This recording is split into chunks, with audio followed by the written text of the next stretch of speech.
I cast Fireball. No. Evasion. Oh God! Oh, Right. I wasn't ready. I didn't say how big is the room. I said I cast Fireball. Well, Hello, what level? everybody. Welcome to the pre-show hangout. B-Dave just murdered us all, which Yeah. is excellent. So we're going to be rolling some new characters in the next 29 minutes and also chatting. Welcome, everybody. We have some new faces here who are guests on the show. It's so good to have you. Thank you so much. I know many of you were invited last minute and you were able to oblige us, and that is fantastic. Happy to be here. Absolutely happy to be here. Thank you for having us.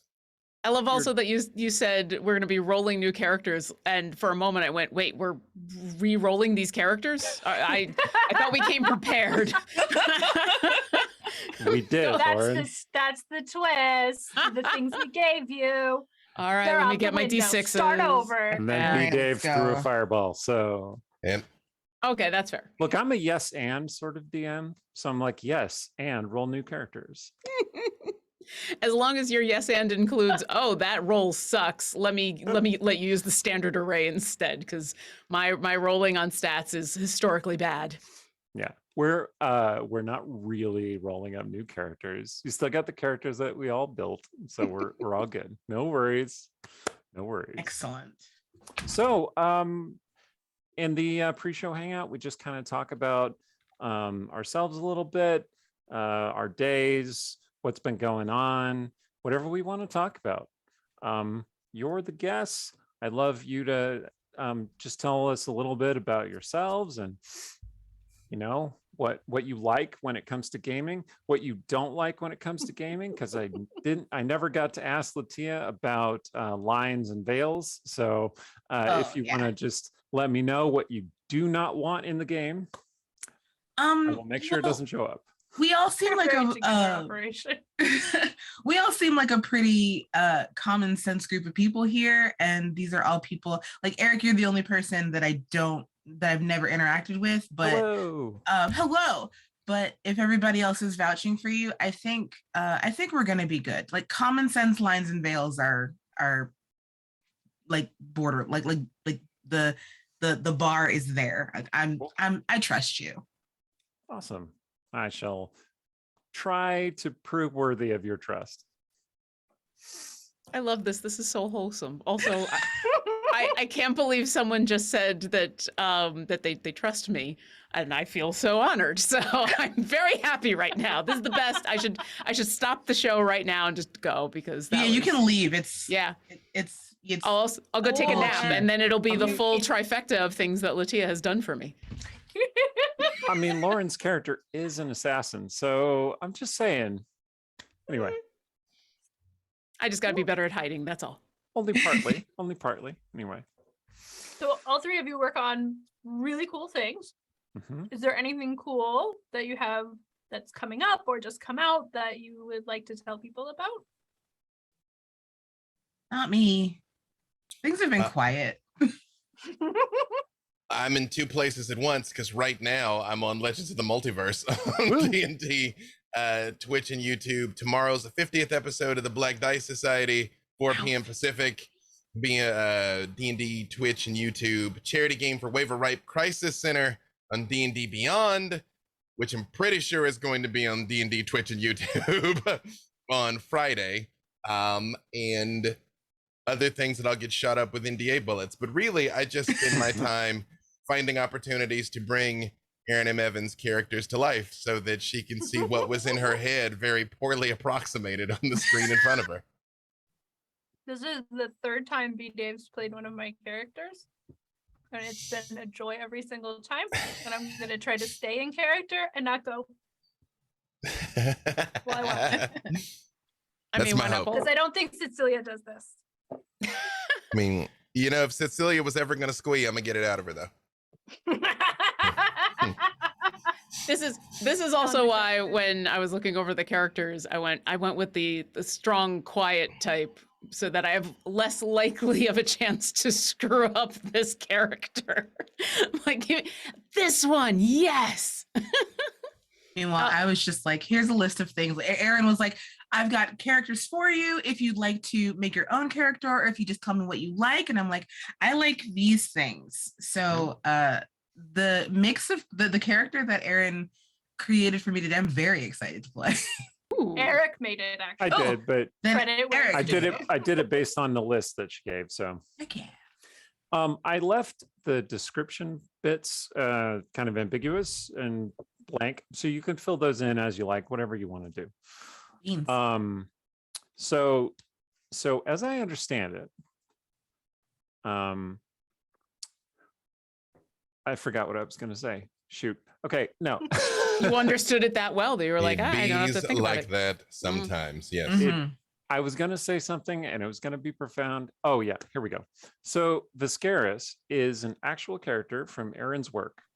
And I believe Durana is as well. Mhm. Okay. So No pressure, Lauren. I know, right? so Sylvan and is just a totally new, totally original character that I came up with yesterday. So Nice. you can make Sylvan however you want. My Excellent. kind of Lauren, concept I will- was that you had a past. It might have been a violent past, who knows? But I mean, you have a certain set of skills, and then you became a Harper. All three of these characters are Harpers. That should be pretty clear going into the game, but I'm going to give everybody a little preview. What's a Harper? No, I'm kidding. Excellent. I love You- it. You're like super new to this life. Quick, let me grab my harp. There's a non-zero chance that somebody watching right now doesn't know what the It's the true. Harpers are, though. That's true. It's true. So The Harpers are a network of agents who seek to preserve the balance in Forgotten Realms, in Faerun, which usually means doing good because, let's face it, evil's got the upper hand in a lot of ways. Yeah. Mhm. I mean, when you have things you will not do while the other side has things that, they just do all the time, it's, you need a lot of people to do good. right. I describe them as the Secret Jedi, basically. Hmm. Secret Yeah. Yeah. Jedi. Right. Semi-secret organization. Mm-hmm. Mhm. Shh. And Exactly. and Harpers vary in ability and responsibility widely. Some are, kick-ass adventurers, agents, who can go toe-to-toe with powerful evil wizards and dragons. And some of them are just, average people who are just keeping an eye open and figuring out, what needs to happen to work toward a better life for everyone around them. Aaron tends to focus on the more high-powered Harpers because those are the ones who are real cool. But you could find a Harper anywhere. You could also find also- agents of other organizations everywhere. Anyway, This was also, I wrote it in Lesser Evils and the other books in the series after Lesser Evils. They were like, oh, you can write about Harpers and sort of reestablish them. Because in 4th edition, when it first came out, it was like, the Harpers are fucked. Like, they're all over. Nobody's keeping track of anything. They're all spread out. You use the one F-bomb. No, see, this part's not sponsored, so it's okay. Oh, okay. Right. Well, fuck Good to it know. then. Yeah. Yeah. We should probably try to be good, but this part's casual. We not technically have the Idle Champions people here yet, so they won't find out. It's fine. Oh, yes, because the Idle Um, Champions people, if it's not kept PG-13, they're just pearl clutching. I mean, I I was was like, told at the especially beginning we have to because keep it you two are PG-13. literally Idle Champions people. So there's that. I mean, They're yeah. actually here currently. So, right. I We like have the fun. Harpers. But so I sort of reestablished them in the fiction, and it was much more like, hey, everything's a lot worse right now, because I don't know if you remember 4th edition, everything was a lot worse. So they were much more like, let us not put innocent people in the way of things just because they think it sounds like a fun adventure.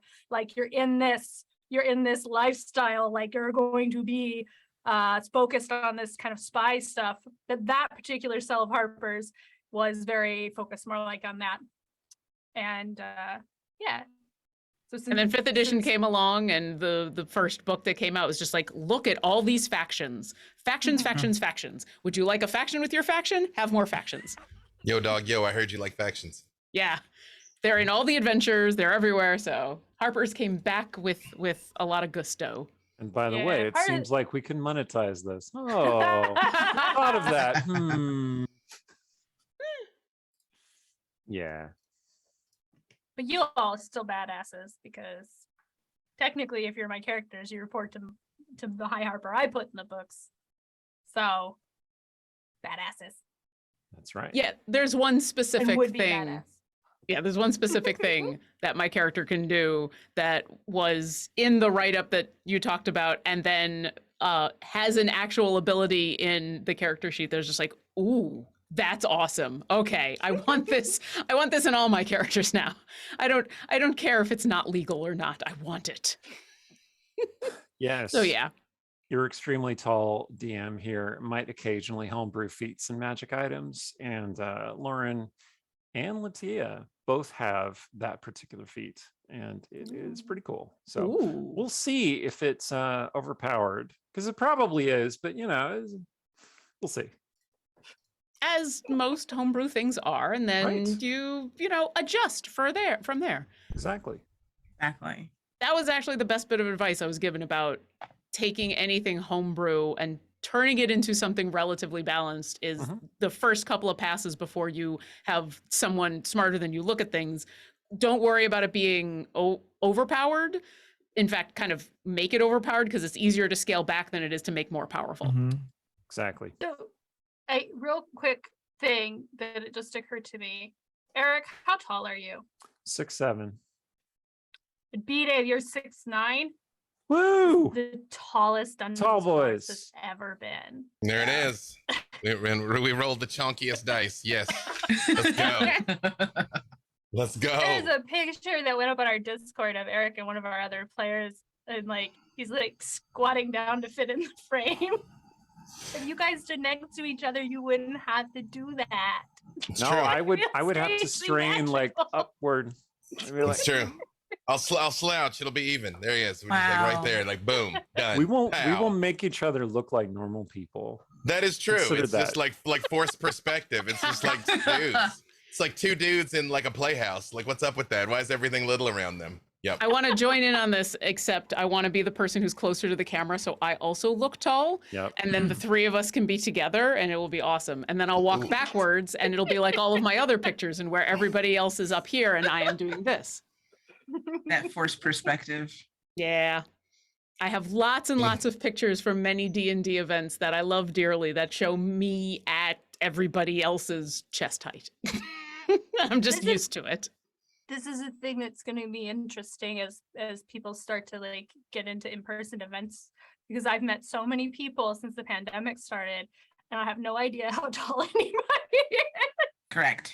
Yep. except B-Dave, because I've seen him walk out that door and made the comparison. Mhm.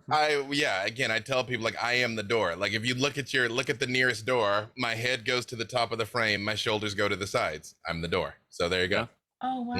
That tracks. And Aaron and I have met, so now you know my That's height. true. So. We are about the same height. So you now have the bookends of D&D. You've got Oh. me, Dave, and me, and everybody else is on a sliding scale in between. And I've met Lauren, so I kind of know how tall Aaron is, and There you I'm a go. couple inches taller than Lauren. So Mhm. There you go. I like this new scale that we've come up with. Well, and on the scale of Lauren to B, Dave, True. how tall are you? Americans will do anything to avoid the metric system. Yes. Yeah. Mhm. I'm 1.5 stone. How many stone am I again? I'm 2.05 meters. Let me see. Oh, stone. Hold on. Stone. Stone 20 pounds or 22 pounds? is 14. stone? It's 14. All right. Oh yeah, hang because it's on. poundage. I could do it in Yeah. chevrons. I'm half a chevron. Oh. Wait, It's a hang on. chevron.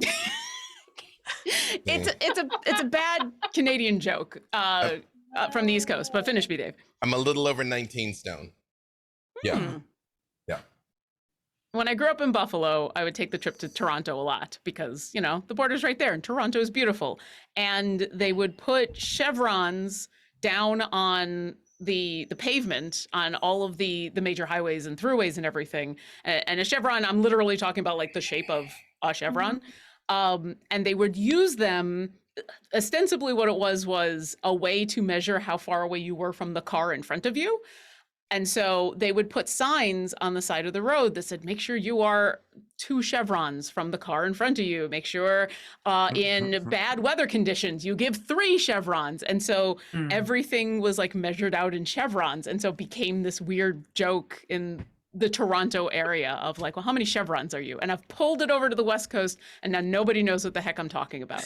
So, which I'm okay with. Except for now everybody in chat and the 4 of you. So I'm half a chevron. The only thing I have like even remotely close to that is the fact that a buttload is an actual unit of measurement. It's a unit of measurement of wine casks. So you can actually have a buttload of something. I tried to find out if a metric ton was an actual thing because I do for every once in a while we'll drop, well, that's a metric ton of crap. And then someone asked me, well, how much is actually a metric ton? I went, oh, I have to do math now, right? I don't All right, have hang the on. answers to these questions. I'm a fan. It's no, hang on. I wrote the wrong thing here. I was attempting to math it, and I'm pretty sure I mathed it inaccurately. Let's see. We frequently on this say we're not the math stream, so it's okay if you're not the math stream. 909 kilograms is a ton. So is that a metric ton? Like a little over 900 kilograms? I guess it's easier to just say a metric ton than to say it's 990 kilograms. Sure. Yeah. Doesn't exactly roll off the tongue. Nah, not really. So in chat, one thing, Decker Kane Center, thank you for resubscribing. We really appreciate it. And Rumpus Imperator mentions the bridge between Harvard and MIT is measured in smoots, which I've never heard of, but That's I have amazing. a banana story.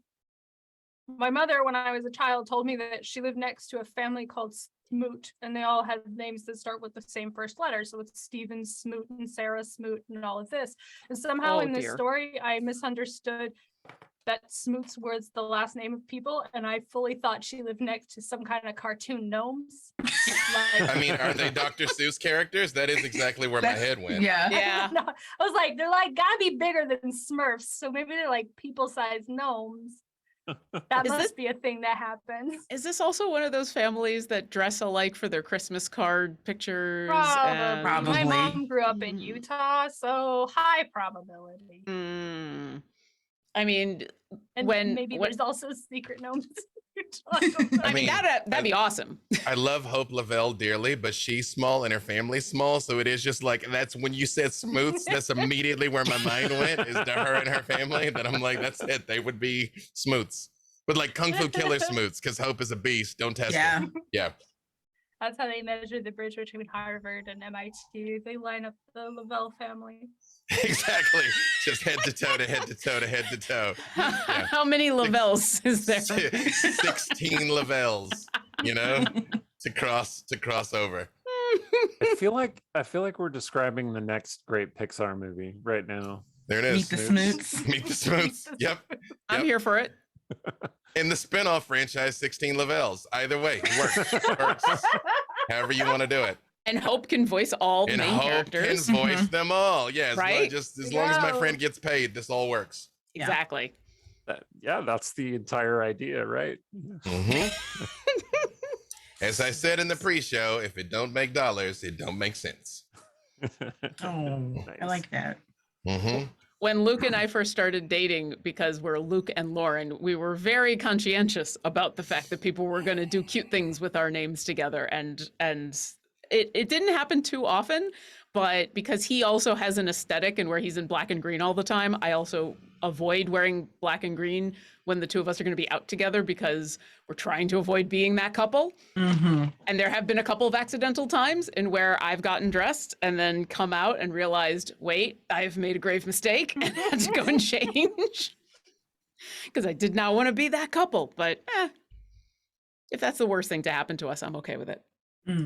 So Cassius in the chat said, one of the Lavelles is secretly evil, which immediately prompted me to say, that this movie has to be about generational trauma, because that's the thing, right?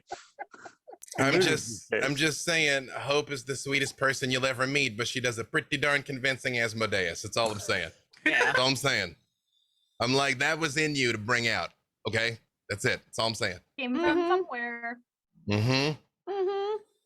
Also, now I just want to watch Turning Red again.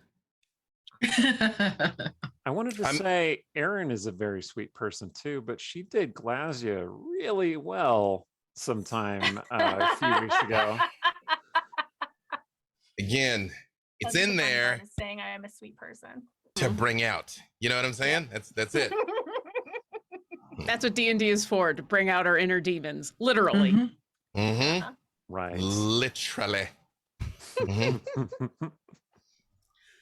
I do need to eventually walk away because I have to fix a window, because I'm sure none of you want to hear the children playing outside.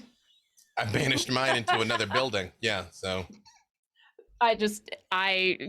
Children in this apartment complex are on summer break, and so they're doing what children do, which is play outside, which is totally normal. I just would rather not have them screaming behind me. So they're singing the song of their people out there. Yep. Right. Yeah. We'll take it sometime, and you can go anytime you want to, but there will be at least 5 minutes between the hangout and the show itself. 3 minutes. So you have plenty of time. Let's see how long I survive with with not having to mute myself. But yeah, I'll definitely take care of that on the break. I'm usually better about things, but it's been hot, so. One of our other players, one of our regulars, Steven, is, he plays an arcane trickster diviner, and he's constantly sneaking around and like surprising people when he's just suddenly in a scene talking. And he has a well-earned reputation for showing up like 5 seconds before we go live every time. He's like, "Oh, gotta go to the bathroom." We're like, "Steven, we're on in 2 minutes." Oh no. He's just got the timing down for everything. Exactly. Yeah, I can't do the that. way of things. No, I would dissolve into a puddle. I have too much of the classical music training of, if they tell you to be there at 6:30, be there at 5:30 and leave at 4. So I'm the one who stands around as I'm waiting for everybody else to show up, because I'm that anxious to be on time. College did that to me. They ground into our head that to be early is to be on time is to be late, and to be late is unacceptable. And that just echoes in my head. I was thinking of what Orlando Jones said on Drumline, because I was on the Drumline in high school. Like what B-Dave just said, you're on time if you're 5 minutes early, or late if you're on time. That musician life, that performing life, exactly. The performing life is that way. And the longer it takes your instrument to warm up, the more early you need to be. And the more instruments you have, the earlier you need to be. Having never played an instrument except for a 6-week summer camp once when I played the flute, I never thought about the fact that you have to warm up your instrument. That's a really good point.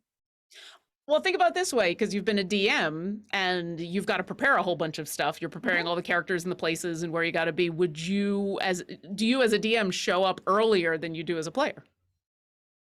Oh, yeah. No, but maybe I should. I mean, you don't have to, but that's... I do work ahead of time and get everything organized and and that prep. Although last time, guys, I didn't prep a whole lot and it went really well. So maybe I'm going to prep a little less insanely. Oh, that was my entire season of Rivals. I had one goal in mind. They achieved it. Everything else was done in the moment. We did have that talk about the too much prep is actually a hindrance. We did do a discuss. I'm a big fan of improvisation as the primary focus of the game. I have some basic outline, and then I go improvise from there. So, so let's see how tonight goes. But first, let's do our recap, and everyone online will have a little break. Come back in just a few minutes. Those of you who are watching, enjoy this recap. We'll see you shortly. Don't go away. So the irregulars made it to the Black Archive, which turned out to be quite the curious place between a potentially arm-rending lock on the door, cushions that made you obsessed with cushions, psychic damage, knowledge dumps, and a spectral scholar tour guide. Like, it was a weird place. And honestly, Cecilia got driven briefly mad when that whole psychic damage knowledge dump thing happened, and they were able to find some measure of information they were looking for, which, hey, fantastic. Now, things got complicated, though, real quick, because as they made their way back to the surface, that's when the Golden Raven arrived, atop her giant astral dreadnought monstrosity, with witches in tow. Cecilia thought quickly, trying to banish the monster, but unfortunately, like, it was being held in place by some strong magic that was manifesting as these silver chains. Caliph and Sarshan tried to keep the pair of witches that had come with the Raven occupied, which unfortunately included Vampire Me, so that's fun. But that meant that Cecilia kind of had to tackle the whole dreadnought thing, not quite alone, but with the help of a scholar wizard guy who also kind of served as a battery, charging magic into her so she could do more, which came in handy. They managed to break all but one of the chains. Unfortunately, although Skaha had shown up to help distract the Raven, she got impaled on her own spear. Well, that means that's probably not good, I would wager. Spear thrusts to the chest don't tend to go over very well. Down below, the back and forth with the witches went on for a little bit, but Caliph actually thought fairly quickly on her feet and managed to convince Vampire Me to at least stand down, but she actually helped